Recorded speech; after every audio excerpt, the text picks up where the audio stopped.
ಎರಡನೇ ದಿನಕ್ಕೆ ಕಾಲಿಟ್ಟಿದೆ ಲಾರಿ ಮಾಲೀಕರ ಮುಷ್ಕರ. ನಿನ್ನೆಯಿಂದ ಶುರುವಾಗಿರುವಂತಹ ಈ ಒಂದು ಮುಷ್ಕರ ಈಗ ಎರಡನೇ ದಿನಕ್ಕೆ ಕಾಲಿಟ್ಟಿದೆ. ನಿನ್ನೆನೇ ಸಿಎಂ ಸಿದ್ದರಾಮಯ್ಯನವರ ಜೊತೆ ಸಭೆ ನಡೆಯಿತು, ಆದರೆ ಈ ಒಂದು ಸಭೆ ವಿಫಲವಾಯಿತು. ಸಿಎಂ ಹಾಗೂ ಸಾರಿಗೆ ಸಚಿವರ ಜೊತೆ ನಡೆದಂತಹ ಸಭೆ ವಿಫಲಗೊಳ್ತು. ಇನ್ನು ಸಿಎಂ ಸಭೆಯಲ್ಲಿ ಈಡೇರದ ಲಾರಿ ಮಾಲೀಕರ ಬೇಡಿಕೆಗಳು. ಹೀಗಾಗಿ ಇವತ್ತು ಕೂಡ ಮುಷ್ಕರವನ್ನ ಲಾರಿ ಮಾಲೀಕರು ಮುಂದುವರೆಸಿದ್ದಾರೆ. ಹೀಗಾಗಿ ತಲೆದೋರಲಿದೆ ದಿನನಿತ್ಯ ಬಳಕೆ ವಸ್ತುಗಳ ಡಿಮ್ಯಾಂಡ್ ಅನ್ನೋ ಪ್ರಶ್ನೆ ಕೂಡ ಮೂಡಿ ಬರ್ತಿದೆ. ಮಾಲೀಕರು ಸರ್ಕಾರದ ಜಟಾಪಟಿಯಲ್ಲಿ ಇಲ್ಲಿ ಜನರಿಗೆ ಕಷ್ಟವಾಗುತ್ತೆ. ಅಂದ್ರೆ ದಿನನಿತ್ಯ ಸಾಗಿಸಬೇಕಾಗಿರುವಂತಹ ಸರಕುಗಳು ಇದ್ದಕ್ಕಿದ್ದಾಗೆ ಸ್ಟಾಪ್ ಆಗುತ್ತೆ, ಡಿಮ್ಯಾಂಡ್ ಹೆಚ್ಚಾಗಿ ಕ್ರಿಯೇಟ್ ಆಗುತ್ತೆ. ಈಗ ಡಿಮ್ಯಾಂಡ್ ಹೆಚ್ಚಾದಂತೆ ಬೆಲೆ ಕೂಡ ಹೆಚ್ಚಾಗುತ್ತೆ. ಹೀಗಾಗಿ ಲಾರಿ ಮಾಲೀಕರು ವರ್ಸಸ್ ಸರ್ಕಾರದ ನಡುವೆ ಇತ್ತ ಜನರಿಗೆ ಸಂಕಷ್ಟ ಎದುರಾಗುತ್ತಾ ಅನ್ನೋ ಪ್ರಶ್ನೆ ಕೂಡ ಈಗ ಮೂಡಿ ಬರ್ತಿರುವಂಥದ್ದು. ಇನ್ನು ನಿನ್ನೆನೆ ಸಿಎಂ ಸಿದ್ದರಾಮಯ್ಯನವರ ಜೊತೆ ಸಭೆ ಕೂಡ ನಡೆದಿದೆ, ಆದರೆ ಈ ಒಂದು ಸಭೆ ವಿಫಲಗೊಂಡಿದೆ.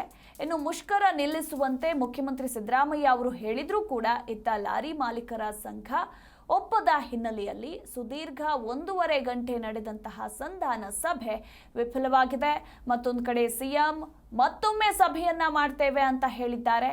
ಇನ್ನು ಇತ್ತ ಯಾವುದೇ ಕಾರಣಕ್ಕೂ ನಾವು ಮುಷ್ಕರದಿಂದ ಹಿಂದೆ ಸರಿಯೋದಿಲ್ಲ, ಉಗ್ರ ಹೋರಾಟವನ್ನ ಮಾಡ್ತೇವೆ ಅಂತ ಲಾರಿ ಮಾಲೀಕರು ಕೂಡ ಎಚ್ಚರಿಕೆಯನ್ನ ಕೊಟ್ಟಿದ್ದು, ಇವತ್ತಿನಿಂದ ಅನಿರ್ದಿಷ್ಟಾವಧಿ ಉಗ್ರ ಹೋರಾಟ ನಡೆಯಲಿದೆ.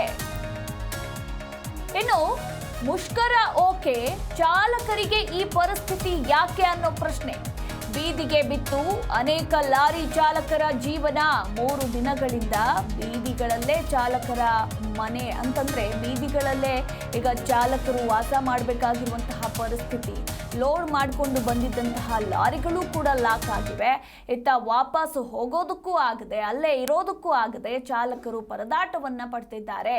ಬೇರೆ ಬೇರೆ ರಾಜ್ಯದ ವಾಹನ ಚಾಲಕರು ಈಗ ಪರದಾಟವನ್ನ ಪಡ್ತಿರುವಂಥದ್ದು.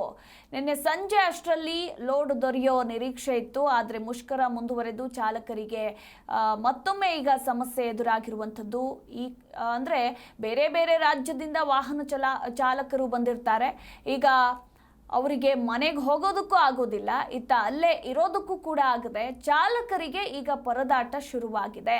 ಲೋಡ್ ಸಿಗದೆ ವಾಪಸ್ ಹೋದ್ರೆ ಸಿಕ್ಕಾಪಟ್ಟೆ ಲಾಸ್ ಆಗುತ್ತೆ. ಈ ಹಿನ್ನೆಲೆ 3 ದಿನಗಳಿಂದ ಮಾರುಕಟ್ಟೆಯಲ್ಲೇ ಚಾಲಕರು ವಾಸ ಮಾಡ್ತಿದ್ದಾರೆ. ಈ ಕುರಿತು ಇನ್ನೂ ಹೆಚ್ಚಿನ ಡೀಟೇಲ್ಸ್ ಕೊಡ್ತಾರೆ ನಮ್ಮ ಪ್ರತಿನಿಧಿ ಭವ್ಯ. ಸದ್ಯ ಲಾರಿ ಮಾಲೀಕರ ಮುಷ್ಕರ 2ನೇ ದಿನಕ್ಕೆ ಕಾಲಿಟ್ಟಿದೆ. ನಿನ್ನೆ ಸಿಎಂ ಜೊತೆ ಸಭೆ ನಡೀತು, ಆದರೆ ಸಭೆ ವಿಫಲವಾಯಿತು.